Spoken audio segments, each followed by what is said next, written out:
I don't want to do it anymore. I quit. Wow, this is really cool. This is really exciting. Thanks for coming. Oh, I need my little guy here. Let me put this down. I need an extra arm, like an octopus. So this is really exciting. Thanks for thanks for coming, and I'm really surprised that you guys are here and into what I want to show you. So let me see if I get this mic working a little bit better. This is weird for me. I need something a little bit different. Can you guys hear me? All right. Let's see if we can figure out this slide thing. So I am Brain Killer, also known as Brian Keller. Be sure to follow me. Shameless plug.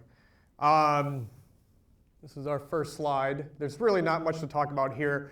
The whole reason we're here to talk is about work. And let me go back. I got to get my sea legs for this thing. So, everybody here either is trying to be into the creative industry or works in the creative industry. And, my dad used to say, if you love what you do, you never have to work a day in your life. And, that's true. I don't feel like what I do is work. I feel like what I do is fun. Growing up, this was work.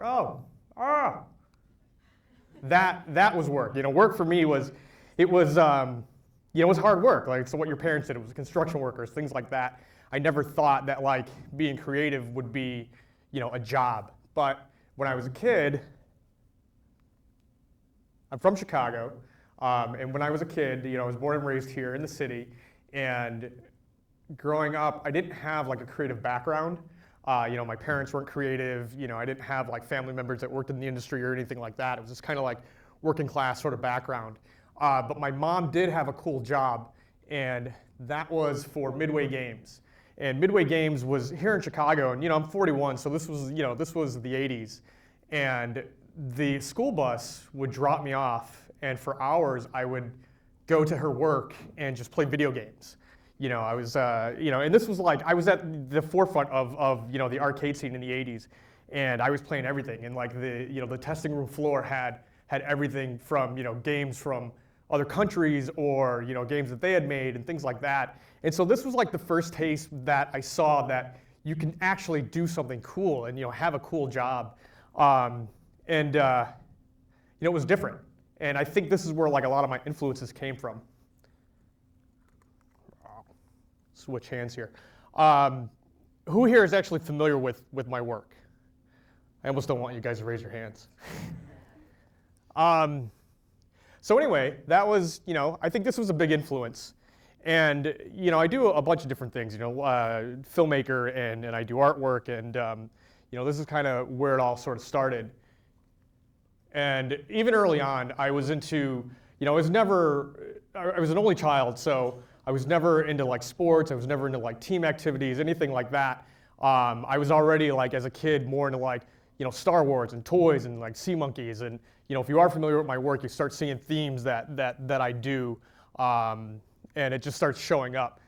And even the TV that I watched as a kid, it was early anime. It wasn't He-Man. It wasn't it wasn't G.I. Joe. It was stuff like Battle for the Planets and Thundercats and, just stuff like I wasn't, consciously trying to be into these things. It was just the stuff that I was already attracted to.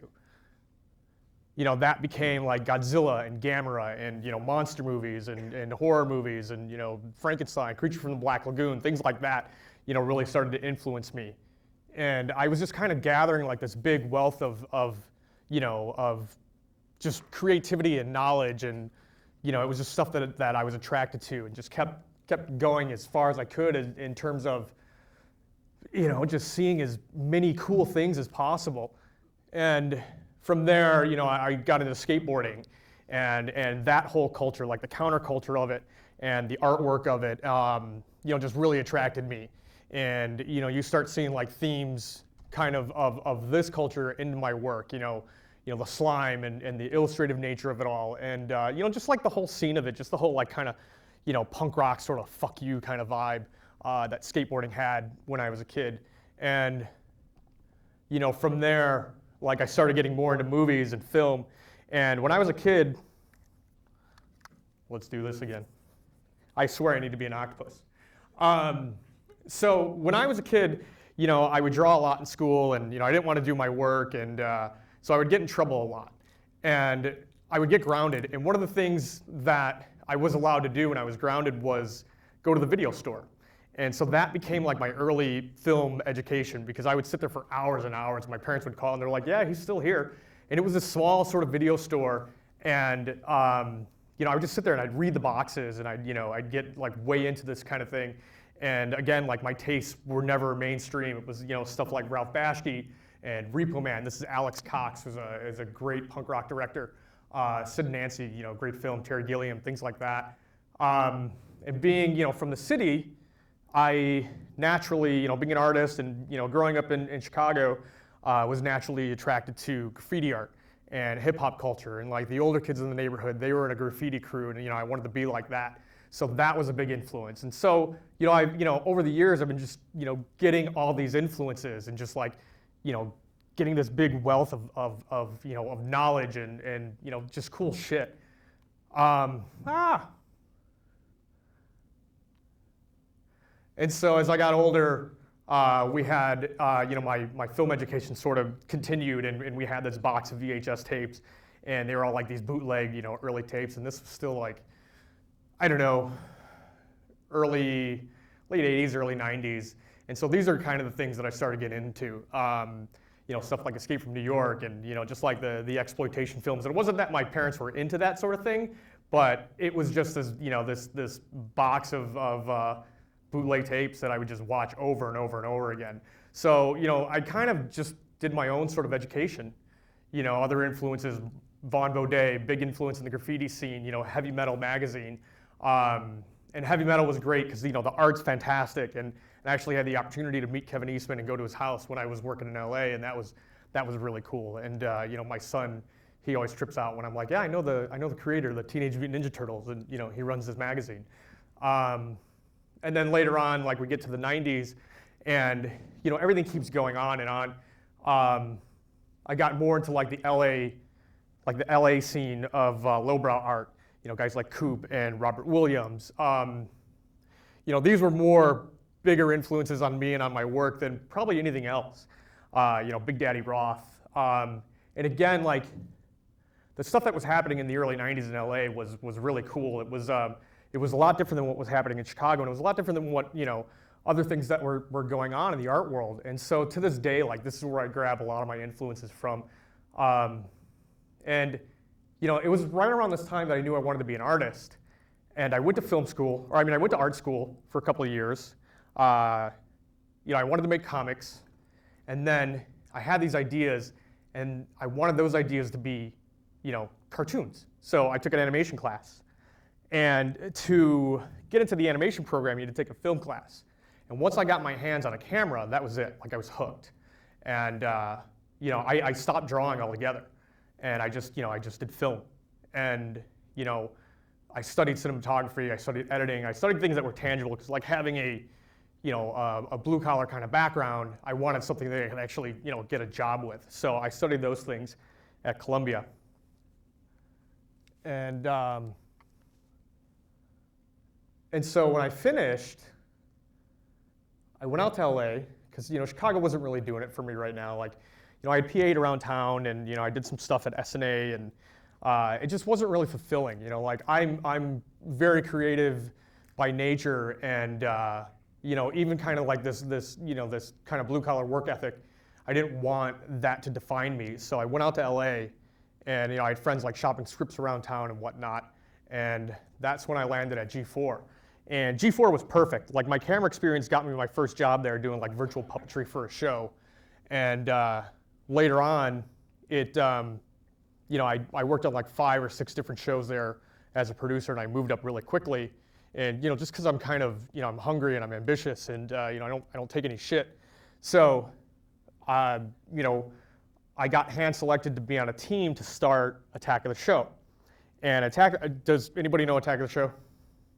Sweet. So, Attack of the Show was kind of this catch-all, and everything that I was talking about before kind of led up to this. So my whole like self-education of just weird and wacky and creative and just different, like this whole counterculture of stuff that I had been consuming for all these years, just really found a home here at Attack of the Show, because I wasn't their video game guy. Like, it was daily live, and so we would cover everything from video games to tech to pop culture, and I was that guy. So I was covering like music, I was covering street artists. I was working with different street artists out there. I was working with Invader, and then he later on, started working with Banksy to do Extra the Gift Shop, which I actually had the footage first, and we lost the rights to it. And then later on, they came back after they produced it and wanted us to distribute it, and they turned them down. But that was one of the interesting things over there. And I built a big, giant, crazy monster, brought him to Japan. Like, I have so many stories about this place. Let's see. So from here, it ran its course. I was there for a few years, and I thought that, I was in Chicago, and I thought with all my experience over the years at G4, I could kind of come back here and just like, take over. And that was the furthest thing from the truth. Like, I came here and I had no contacts. I had no, I didn't know anybody anymore, and I just struggled. I struggled as a freelancer, and it was tough. Like, I wasn't fulfilled creatively. I wasn't doing anything that I wanted to do, but I did start working for Vimby, and Vimby was this interesting company where we were doing lifestyle videos. And it was similar to the things we were doing on Attack of the Show, covering artists, covering galleries, things like that. But I was watching people do their thing. I think, Sean, we did one on you, right? Yeah. So Seanimals, we did a video on him, and it was cool because I was meeting people here in Chicago that were doing really cool, interesting things, but I was just like this journalist covering that. And from the days on Attack of the Show where my ideas were very valued, it was more like, hey, can you do a video on me because you're going to help me blow up? And that got frustrating, and I got bored.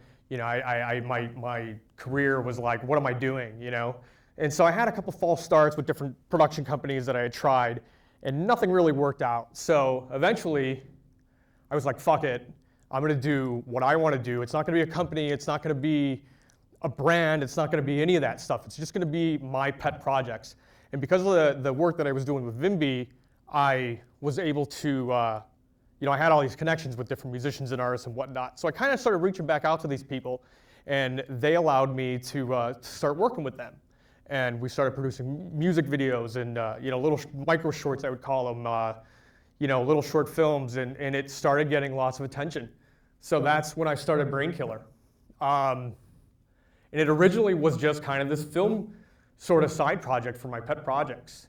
And it was great. Like, we had, I had people working with me. This is Sarah. She's a hair and makeup artist around town, and she just did all kinds of stuff with us, and Julie, our intern.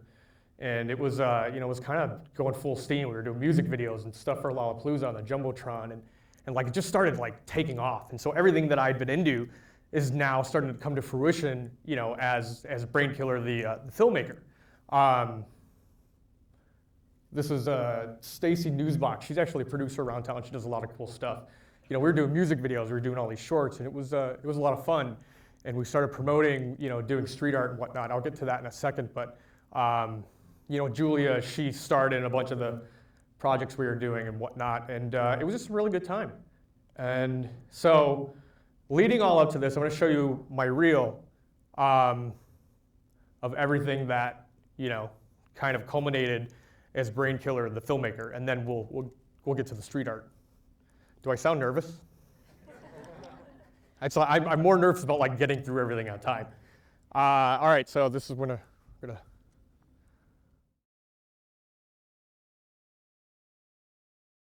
Yeah, we don't want to do anything to scare your children. That's the last thing we want to do.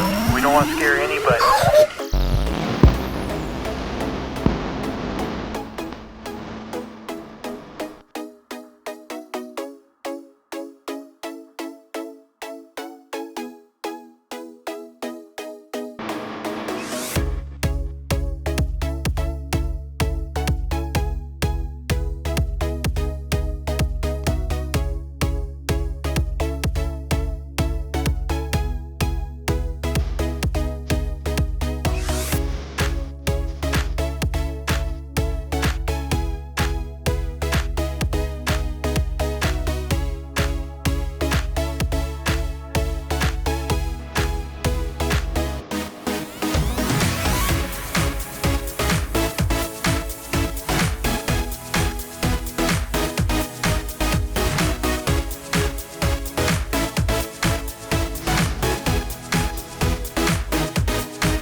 That shit's terrible.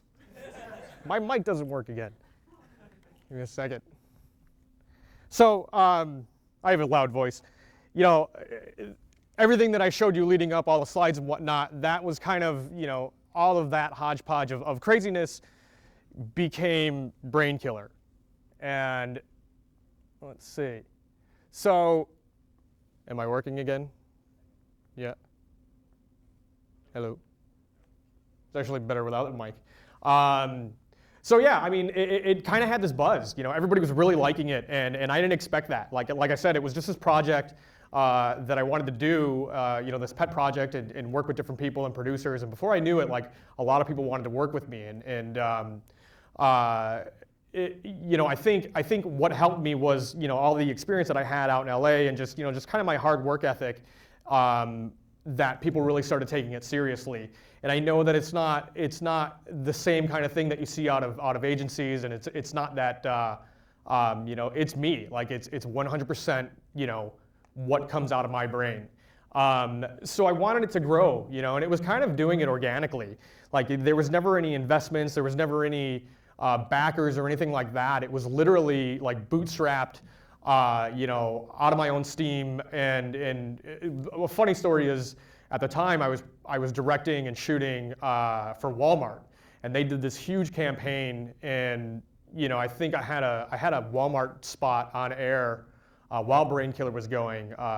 Every 2 weeks, I had a new Walmart commercial on the air, and I used to make this joke. It's like, you know, the largest, most evil corporation is funding Brain Killer, which is great. But I mean, I'm kidding. Like the Walmart stuff, it was great, and those guys were great. But it was, you know, it was helping me pay for a lot of the stuff that we were doing. And so I wanted to see it grow, and I started doing, you know, the wheat pastes.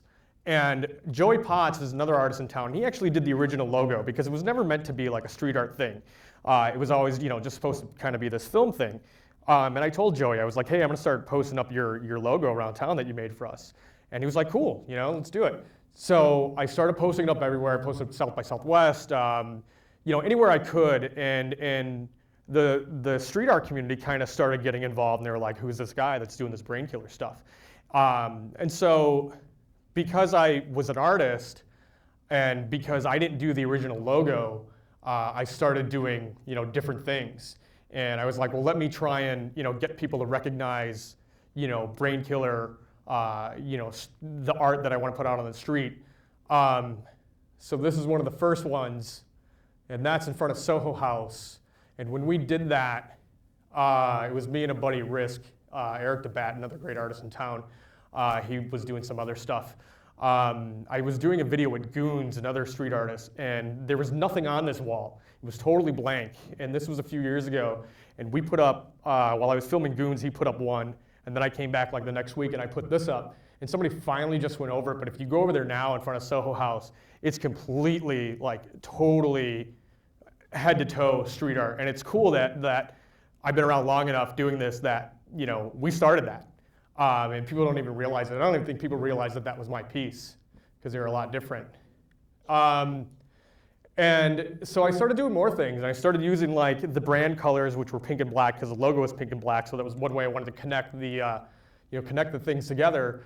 And my friend Sarah and my intern Julia, we started doing these photo shoots, and we would do these heads, and you know, we'd set up the photo shoot, and you know, we'd make the image. I'd make the image, and then I would go and I'd put them up on the street. And at the time, I was kind of promoting, you know, Brain Killer the character, because I mean, like I'm an entertainer, and you know, I want to do as many things as possible. And like Brain Killer the character always has a different backstory. He was like a degenerate billionaire, and you know, he was, you know, a time traveler, and you know, like just all these different things. And you know, every time I took one, I would take a shot of the creature or Brain Killer, you know, kind of passed out, because he's also, you know, has lots of drug habits and, you know, alcohol abuse and whatnot. So I think it's all the things that I wish that I could be in another life. Just, you know, totally insane. So doing these, you know, doing more of these heads around town. Here's my buddy Funk and Jive. He's been hitting me up all morning. Great guy. Another friend of mine, Cyrus Fountain, Pyramid Oracle. Goons again. But yeah, was, you know, doing this stuff. And it started gaining steam. And the film side was self-sustaining. I was working, and all my hard work, with the film side, was sort of doing its thing. So I was free to kind of do this stuff, and I needed more things that were creative. Again, like film had become my job, and people would ask me, "Why are you doing street art? Why are you doing this again? You used to do this when you were a kid." I'm like, "Well, I'm older. I'm in my 30s at the time. I don't golf, so I'm going to do this." So I started doing this stuff, and they got more elaborate. This was kind of mural sized, and people really liked them. And like the street art community and just the art community kind of welcomed me, and they were like, "Your stuff is amazing. We love it." And I'm like, "That's great. I'm super happy." And one thing I noticed about artists is, things were more illustrative. And hey, there's Sean again. Sean, I keep bringing you up because like you're one of the only guys that are in the audience that we've done work with together. So, so I did these unicorns, and I brought a bunch of people in to and this was for Dark Matter Coffee. It was their shop in Lakeview, and they wanted some sort of installation, and so we put this together. And then this was also for Dark Matter Coffee. And that's the thing, like it started getting the attention of different companies, and it just really started growing legs. Started asked to be in more shows. This piece actually was at Oh No Doom. Some of the Oh No Doom kids are also here. Both of these were at Oh No Doom, and those guys were great. Like those guys really supported me and helped me out in the early days. So I'm super happy about that, and super happy you guys made it. So yeah, I started getting asked to be in more shows and whatnot, and now you start seeing like some of the influences starting to find their way into my work, and just getting more confident about the things that I'm doing, and trying to keep up with what brain killer filmmaker and brain killer artists are supposed to be, and that's one thing I always kind of struggle with is trying to make it bigger and better and bolder and just kind of go as far as I can go. And so that kind of led me to start doing murals again. And I'm like, I know how to do graffiti, and everybody's kind of liking the artwork that I'm doing, so I'm gonna start painting again. And I started painting, started doing more murals. Again, Dark Matter Coffee, this is in Logan Square. This guy was at a skate park out in the suburbs. And I started painting with different guys like JC Rivera, the Bear Champ guy, and Rada, he's another guy that I paint with a lot. He does like the Mexican wrestler mask. Started doing what this is Meeting of Styles, which is on the south side. That's another part of the Dark Matter wall. And so I just kept going with it. Like this is also somewhere in Pilsen, or no, in Little Village. And my themes are just always kind of the same. It's weird, it's sci-fi, it's kind of gross and wormy and whatnot. And people ask me, they're like, why do you choose these sort of things? And I'm like, it's just what comes out. I don't kind of set off on a path and I'm gonna do a worm or whatever. And in fact, I don't really sketch almost anything, beforehand when I do a mural. Like I walk up and everyone's kind of got their idea and they're like, "Brian, what are you gonna do?" I'm like, I don't know, I'll figure it out. And I do. Like I use the wall as kind of my sketch pad and I figure it out as I go. So it's really free form in that sense. Started traveling, and I went to Basel, did some stuff in Basel, New York. Actually going to Basel in a couple weeks, and I think one of the things about it is, and I don't want it to cheapen it, but because of my business background and because of being able to get things done, I'm like I could kind of go full steam with this. There are people that are doing this professionally. There are people that are making a living at it. And now, in the past year or so, I've become one of those people, and it's great because it's been snowballing. And it hasn't really slowed down at all. That's the squid that I took to Japan. One of the guys who worked for the Power Rangers built this guy, and when the show was canceled, he showed up at my doorstep. It was like, oh yeah, sweet. So he lives in my living room. So yeah, like I said, Dark Matter Coffee has always been a really big supporter of mine. They've always liked the stuff that I've done, and they've helped me in terms of like curating shows and putting things together. I'll get to them in a second, but Threadless also, and I just found out this morning that apparently Lance over at Threadless loves my, he says what I'm his favorite street artist, so that's cool. But Lance has been a huge supporter, and there's other galleries in town that represent or really kind of promote street artists and like Gallery F and Vertical and Max Collette. But I'm more in the camp with Threadless and with Dark Matter Coffee. These are the guys that have really kind of helped me push this thing a lot further. Also for Arcade Brewery, did these handles. This is a limited edition coffee that I did with Dark Matter. And again, like those guys have been great because they've allowed me to bring in other artists and do events with other artists. And I've opened them up to a lot of different people, and they've returned the favor in kind as far as like allowing me to push my art, and like that was a really cool thing. And then this guy was for Dark Lord Day, which was huge. People see that in my kitchen, they're like, holy shit, that's amazing. Like, you kind of made it. And I live in my bubble, so I just kind of go along and do my thing, and people are, like, whoa. So I think that's cool. This was for the You Are Beautiful show. This is for a show out in Paper Crown Gallery. So yeah, this was for a show for Bucket Feet. This was for a skateboard show. This is a Threadless again with man, Sean, you're like my best buddy today. I swear to God. So that's we did this mural together. And then Henry's downtown, like it's just been like I said, it's been snowballing just like left and right. Been getting all these great commissions. Rec Room, I did their whole interior downstairs, and that's their upstairs. So if you have a chance, go check them out. Really, really good restaurant, and I designed all the art there. This is also Henry's. This is the downstairs. So still staying with like the wheat paste and the illustrative. So I've kind of married the two, and it's nice because I've gotten to a point where people recognize both styles. This was with Charles Adler, the founder, one of the co-founders of Kickstarter. They had this creative incubator going on, and I was picked to be a part of that. So yeah, like each project more and more is getting more prestigious and just cooler and bigger, and that's kind of the goal. This was just like a pile of rocks sitting out back, and people were like, I love that thing, and I just had like random scraps of spray paint in my car, and I wanted to get rid of them, so I painted all these rocks. And people love it. They're like, that's such a cool installation. How'd you think of that? I'm like, I had extra paint. But this was a project that I was supposed to be there for. And this thing is huge. It's it's almost a block long, and this took me forever. Just kind of getting up and down. It was so hot this summer. I was dying out there.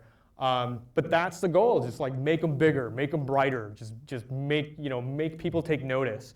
And the pendulum's starting to swing back, where I'm doing more. I want to start doing more film again. That's Brain Killer centric. And I'll probably do some of that out in Miami, because now like both of them are kind of running full steam, and this has gotten to a point where I could start focusing things on the art and and the video sort of component. That's a good example. This is for a music video for a band, AM Taxi, that I'm directing, and we're featuring art that I've done as well. That's the mask guy is my buddy Rada. This is Soho House. There we go. So this was a fun project. Like I said, they just keep getting, it just keeps going. Stuff gets, getting bigger and better clients.